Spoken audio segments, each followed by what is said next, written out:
বাংলাদেশ ক্রিকেটের ইতিহাসে নতুন এক মাইলফলক। মাত্র এক দশকের ক্যারিয়ারে টি-20 ফরম্যাটে সবচেয়ে বেশি ম্যাচ জিতলেন fast bowler Mostafizur Rahman.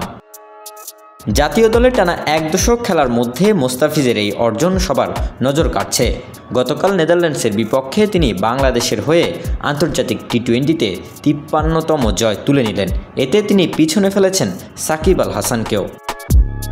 Record গড়া ম্যাচে মোস্তাফিজ 4 ওভার বল করে মাত্র 19 রান দিয়ে 1 উইকেট শিকার করেন, আর বাংলাদেশ জয়ী হয় 8 উইকেট ও 39 বল হাতে রেখে।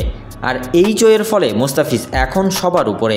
52 ম্যাচ জয়ী সাকিব আল হাসান 49টি জয় নিয়ে একই সাথে তিনি অবস্থান লিটন দাস ও মাহমুদুল্লাহ রিয়াদের।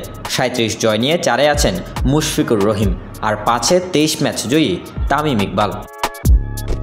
আন্তর্জাতিক টি-20 ক্রিকেটে সবচেয়ে বেশি জয় এসেছে ভারতের ওপেনার রোহিত শর্মার হাতে।